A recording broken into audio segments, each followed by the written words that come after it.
Give you the countdown. 5, 4, 3, 2, 1. Thank you very much, everybody, for attending council chambers today and virtual.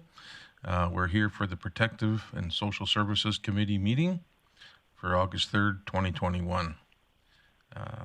We'll call the meeting to order, and the voting members of council are myself, Eunice Friesen, Yad Minhas, and Mayor Clayton. Mayor Clayton is doing the meeting virtual as she's returning back from her days off. So the call to order now, we have one delegation, Mr. Darren Boyer. Can you please come up to the front and present? And we give you this little speech. You got 5 minutes to present. Maybe let it slide to 10, but we can start off whenever you're ready, and just announce your name to the recording secretary, please.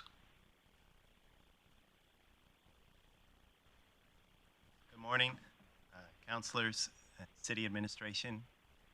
It's a privilege to be here, and it's good to see some familiar faces. My name is Darren Boyer, founder of Lightcatch, and I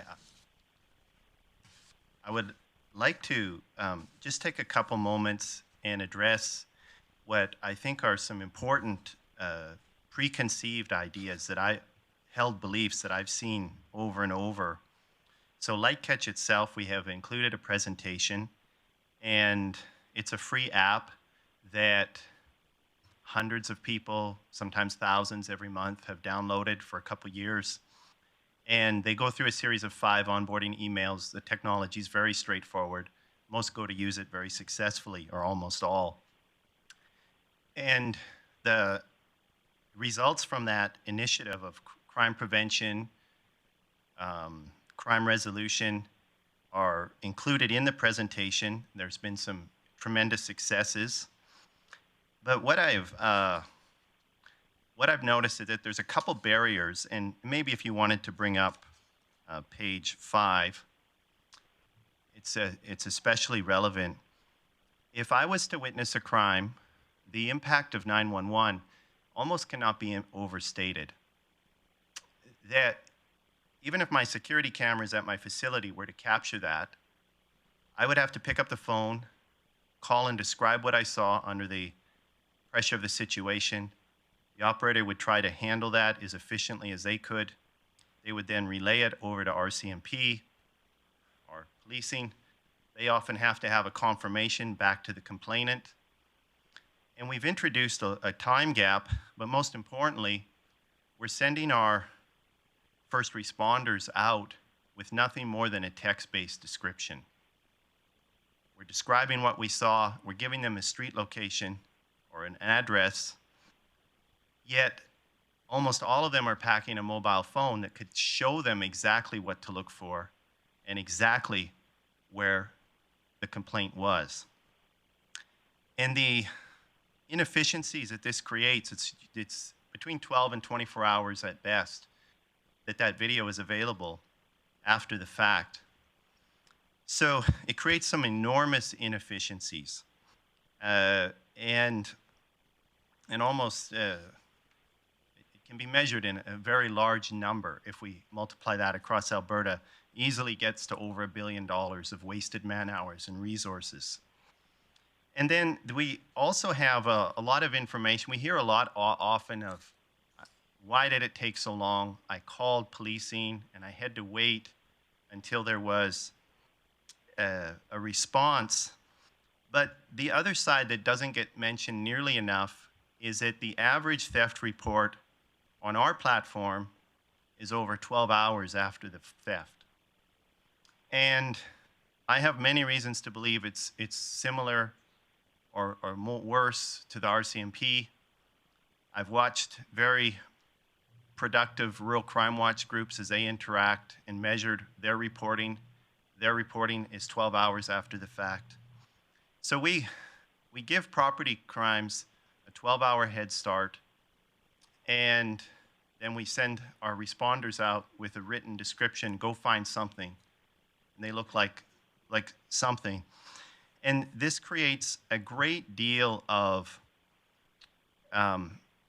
so many gaps in there and time delays that alibis and the cost to do the investigation becomes so high that even people that are at a disadvantage often can get away with a lack of arrests or a lack of prosecution.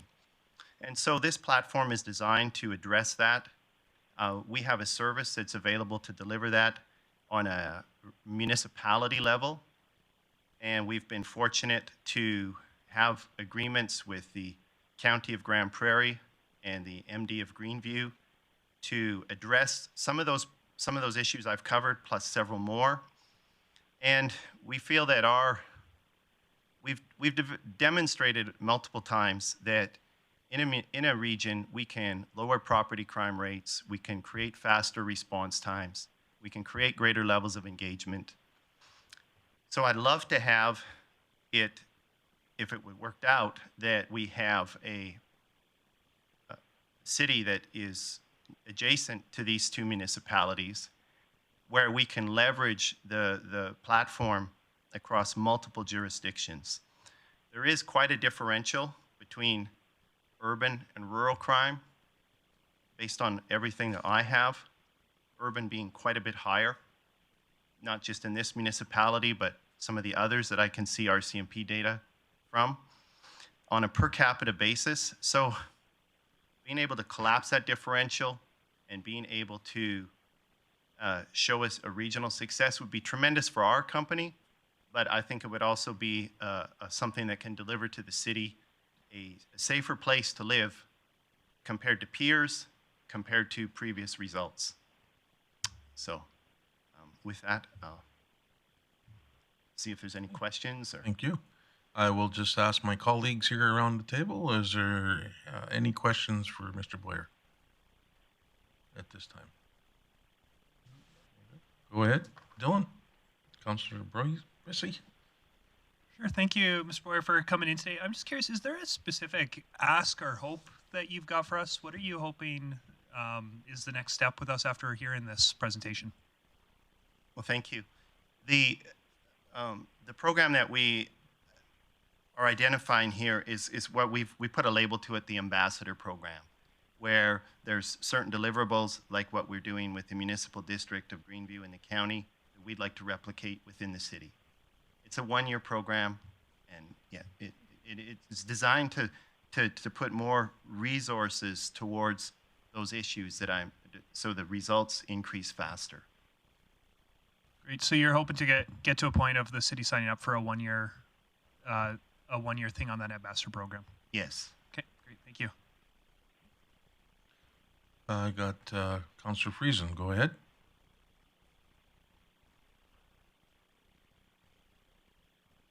Thank you, Chair O'Toole.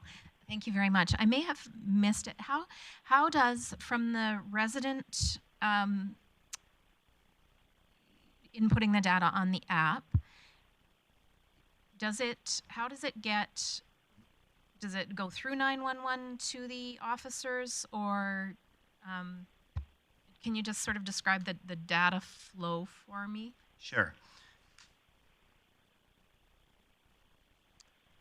Page 5 and page 9 have some, but it have some visuals to this, but it works in parallel, so that the 911 call has to be made, and it's separate and independent of our platform. But if you put the alert on light catch, it goes out to everyone within 20 kilometers instantly. Sorry? And it goes out to everyone within 20 kilometers, including any law enforcement that have the app. So if they cannot engage until they get the official 911 call, but when they do, they now have a precise location, precise visuals, precise description that they can, when they have the app, they use that to confirm with the complainant, or sometimes they use it to just act because they have clarity.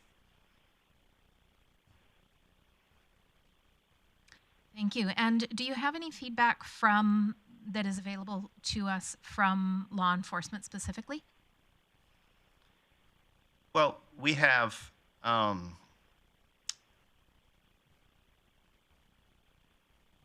dozens, hundreds of RCMP that use the app. We have multiple enforcement services that use it.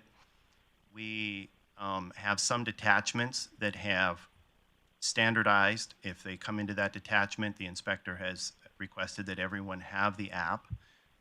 We have that same thing with some enforcement services departments, like enforcement services within counties or municipalities.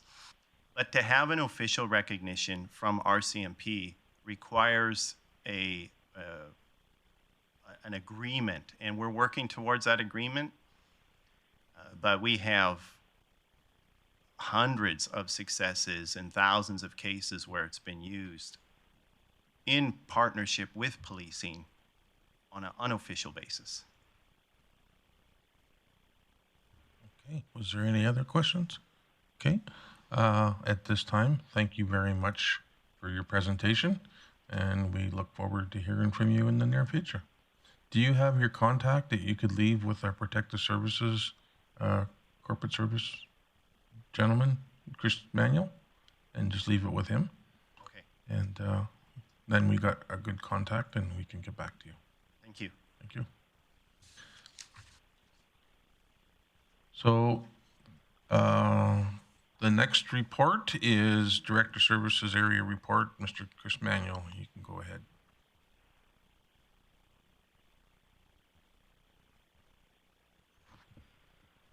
I knew you had it, but I thought I'd better be polite and at least ask for it. So, No, I can follow up. Thank you very much, Mr. Chair. By way of updates, Community Social Development is advising that the Youth Advisory Council Chair, Kieran Nicholson, participated with Mayor Clayton in the Women in Leadership event on July 20th. Additionally, all staff in the Transit Department have now taken the unconscious bias training facilitated by members of our internal Equity, Diversity, and Inclusion Committee. And the Opioid Task Force is featuring the Critical Condition Opioid video series on social media in collaboration with the Peace Country Drug Awareness Coalition. And the videos will be featured weekly, August through October, and can be found at the site everyoneisimpacted.com. Within enforcement services, there are a couple developments there. One of the more significant ones is Mr. Kelly Kokash, who's the program manager, has tendered his resignation, so he's going to be done this week, and we'll be looking at some transitional staffing in the meantime. So I'll provide more details on that once I get it flushed out.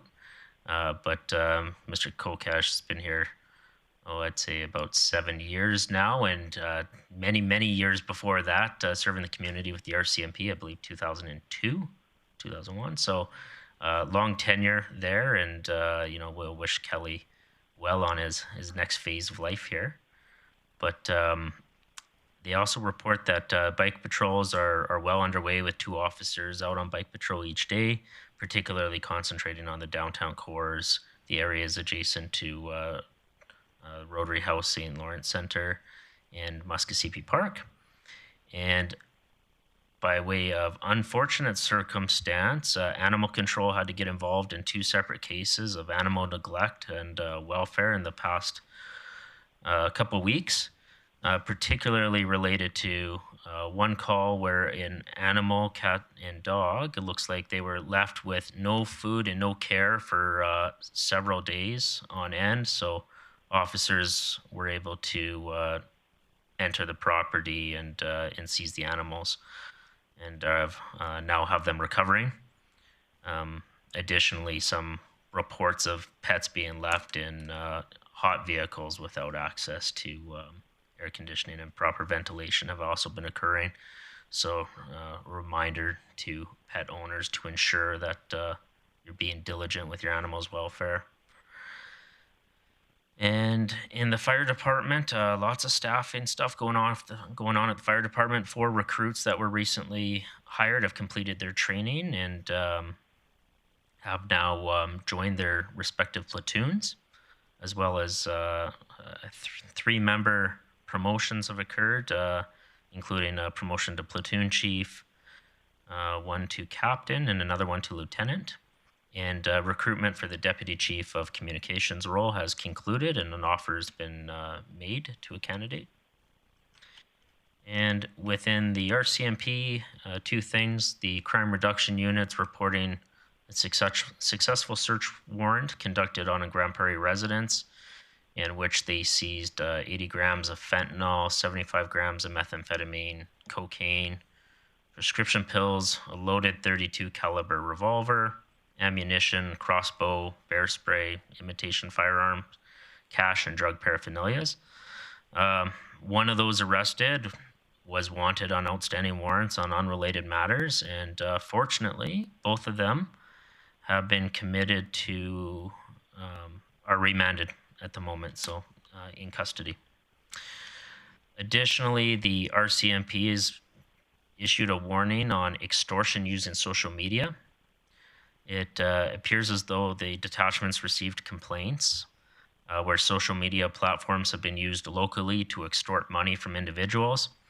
In these particular cases, victims are receiving friends requests and messages through channels such as Facebook, Snapchat, Instagram, and or dating applications, which have then struck up direct messages that led to exchange of intimate pictures that are then being used as blackmail against the senders, suggesting that they are going to share these pictures with their family and friends via the social media.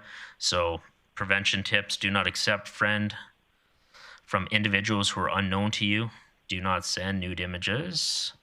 Immediately stop all communication if someone is demanding money. Do not comply with threat and report to your local police, and keep copies of the correspondence. And then with the mobile outreach program,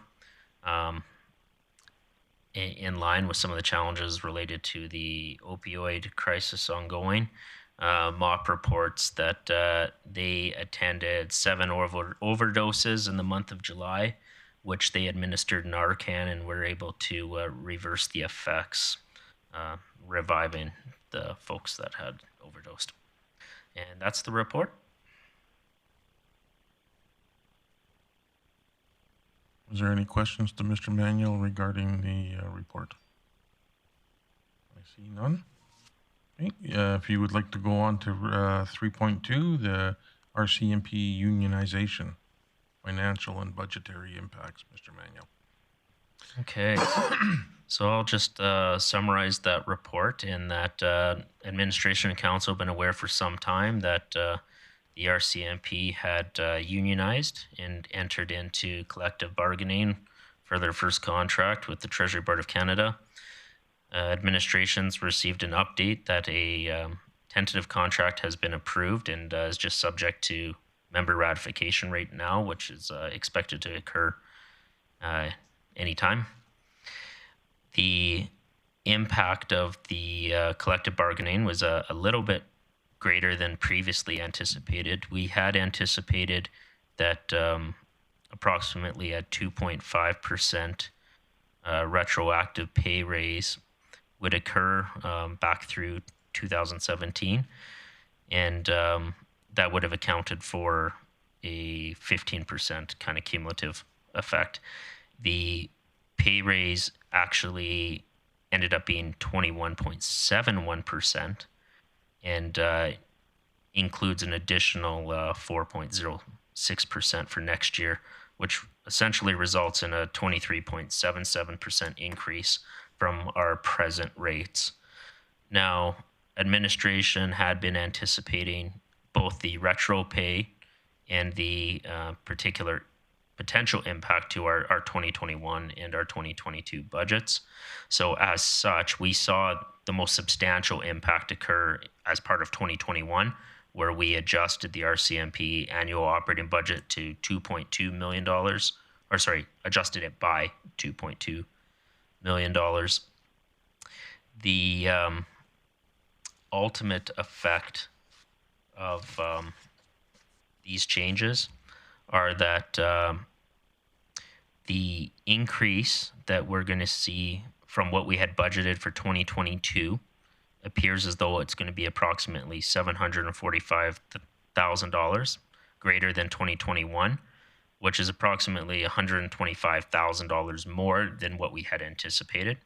So that's something that administration will have to account for in our fall budget deliberations. Additionally, the retroactive pay is expected to be $3.8 million. Administration presently has $3.1 million in a restricted reserve fund to account for that retro, leaving approximately $700,000 currently unfunded. Administration is going to include that in our annual reserve strategy, which is going to be presented by Ms. Whitway later at a future Corporate Services Committee meeting. The additional cost implication we expect to see is a cap that's been included on the RCMP's leave balances, which means that time in lieu or vacation accruals can't exceed 400 hours. They intend within the next 12 months to pay out any vacation accruals or leave accruals that are above that. And it's anticipated our potential liability for that is approximately $460,000.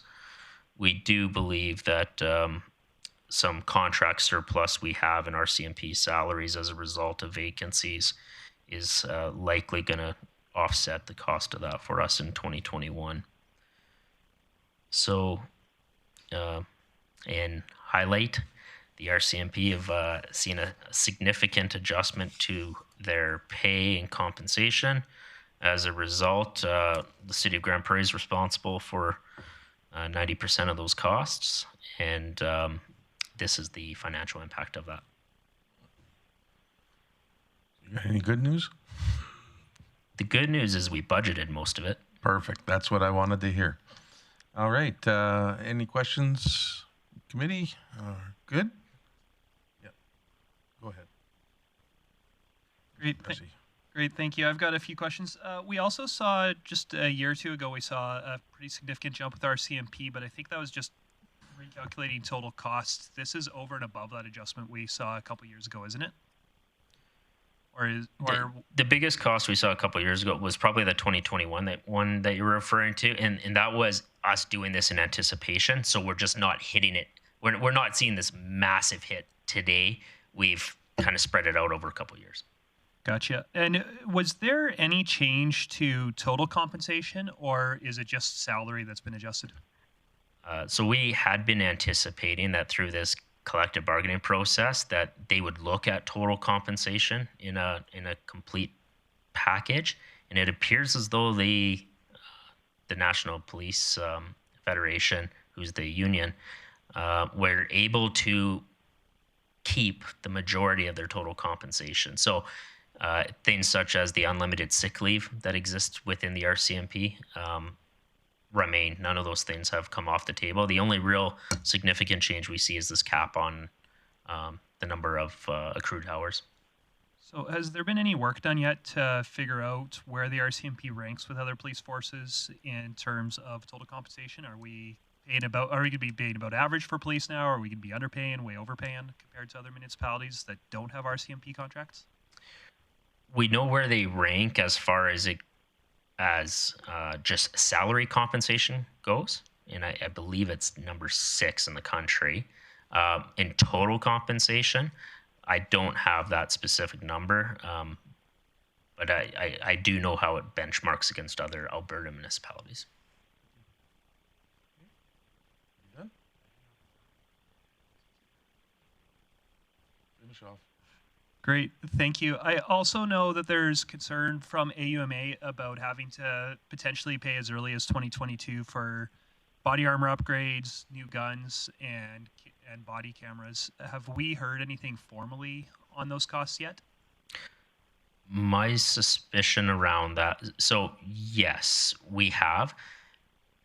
I think AUMA's concerns pertaining to those items is probably more relevant to the municipalities that previously weren't paying for policing costs, because we've been paying the capital costs of those sorts of radios, guns, those sorts of things on an amortized basis for well over 10 years. So we've been hitting those, like the idea that you pay, say, $180,000 or previously paid $180,000 and you got this everything. It was a falsehood in that anytime a car's damaged or written off by the RCMP in Grande Prairie, the city replaces that car. It's not part of that $180,000. Same goes with the radios and the guns, and we actually pay for all of those outside of the contract, and we have been for many years. And I know what the concern AUMA has is there's rumblings that there's going to be new body armor, new guns, and new cameras coming next year, that all in 1 year that we'll have to pay for while this adjustment is happening. Is that a concern for us at all?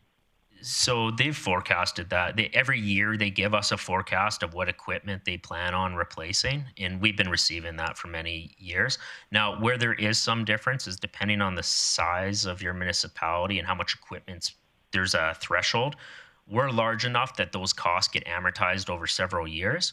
Some municipalities, say you only have 20 RCMP officers, they may actually have to pay those 20 guns all at once, where depending on the cost, we might have to buy 120, but we'll pay for them over 5 or 10 years. Gotcha. Thank you. Okay, thank you very much for your questions. Councillor Friesen? Thank you, Chair O'Toole. I have a few questions. I'm just curious about the police forces that have higher salaries. Do those tend to be municipal or provincial, or is there anything to be learned from that question even?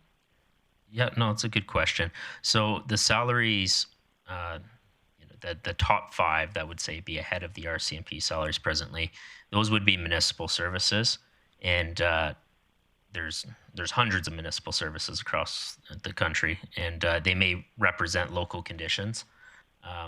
Additionally, the separation is within the hundreds, if not $1,000 to $2,000. You're not talking a $20,000 swing between a first-class constable and in the benchmarking that is used, it is first-class constables. Certainly, chiefs of police and stuff like that. Those things are more negotiated based on an individual. Thank you. And I do recognize that salary is only one portion of what constitutes the cost. Now, we're obviously not the only municipality that's facing this. Is there an opportunity to have, to request, or is there any room to have other levels of government help us by offsetting or participating in the expense that municipalities will face over this? I've certainly seen some conversations be had at other levels of government by this. And the responses I've seen so far, certainly there's always an advocacy component, but the responses I've seen so far are, we were getting a deal before this, and now we're paying what everybody else is paying.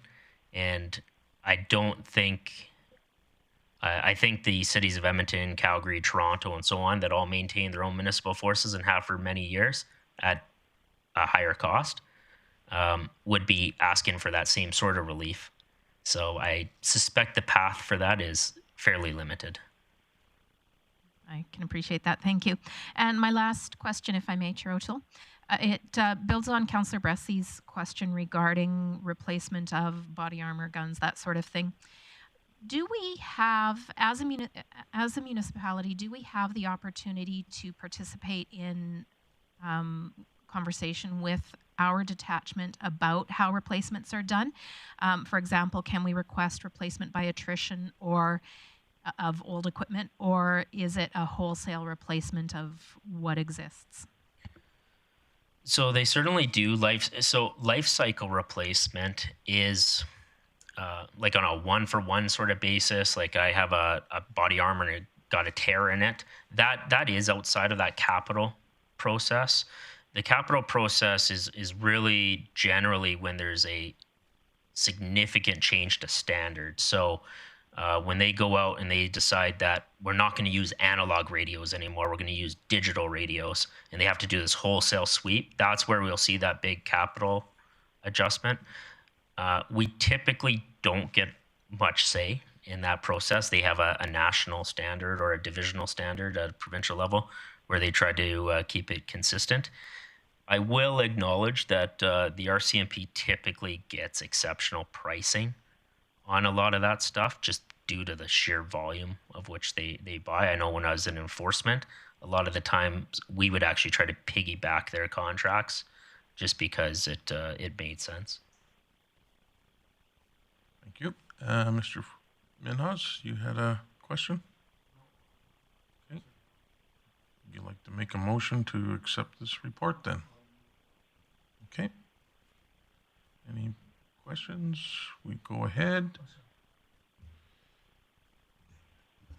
Just a comment for committee. I don't know if there's any further work that committee is interested in doing on it, but something that AUMA is, Mayor Clayton asked me to attend a phone call with AUMA on her behalf about police costing, and advocacy asks that AUMA is making is, number one, when it comes to these capital costs, to ask the federal government not to absorb that for municipalities, but to make sure that gets smoothed out over a number of years. It's not just a big bump in 2022, especially because how these things tend to work is we hear about it in September, October, and get told, hey, you have to do this by January. And it just doesn't work with municipal budgeting cycles.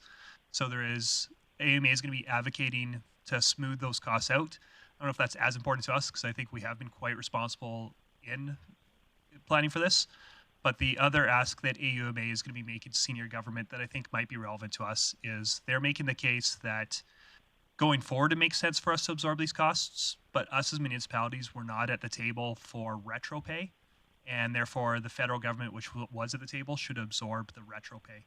I also know that when Minister Madu was in town, he said that that's going to be very much an advocacy priority for the province too, to ask the federal government to absorb that, and I wonder if that's an advocacy priority that we should get on board with. So I don't know if committee wants to initiate that discussion or if I should bring it somewhere else, but I really think that there is an important advocacy piece here that we should be protecting the millions of dollars in retro pay if we can, and we should be joining not just our municipal colleagues but also our provincial colleagues in this advocacy, I think. So I don't know what that committee wants to do with that, but I thought it was important to report that back to you. Well, we do have a motion on the floor for committee to receive this report for information by Mr. Minhas, and we'll finish that off. And if you got somebody that'll make the motion for you, then we will continue with that. So, all in favor, do the motion. Thank you very much. In favor. Thank you. And that's carried 4-0. Okay, go ahead, Mr. Bressie. Do your convincing. Well, I think I made my case of why retro pay should be an advocacy priority for us, but I'll leave it up to committee if they want to take any action on that. Chair O'Toole, if I could get in the queue, please. Absolutely, you're in queue now.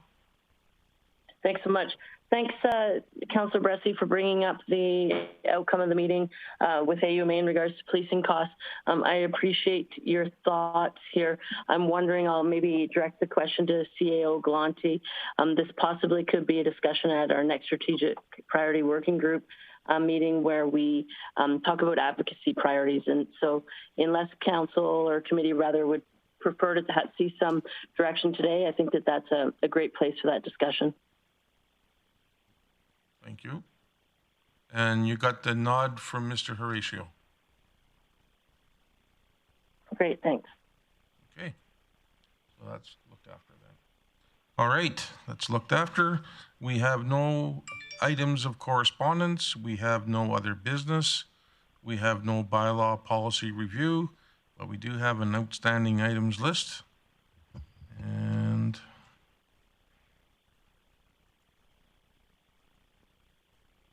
Mr. Manuel, if you would like to go with that, please. Yeah, so the automated traffic enforcement report with Mr. Kokesh's departure, we are just going to bump it 2 weeks. So Mr. Sean Hebert is going to come and present that for us on the 24th of August.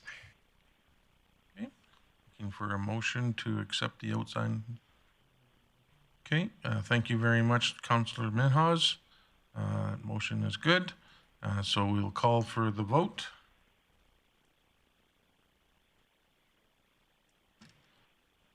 Mayor Clayton votes in favor. Thank you. And Mr. Minhas is in favor.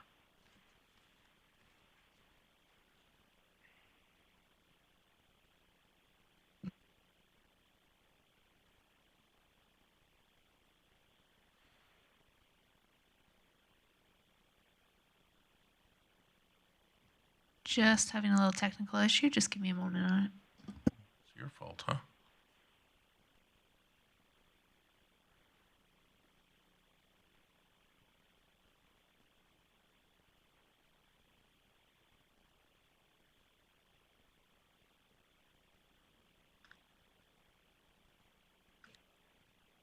Okay, and it has been carried unanimously. Thank you. And with that, the Protective and Social Services Committee meeting is now adjourned. Thank you for attending. Thanks, everyone.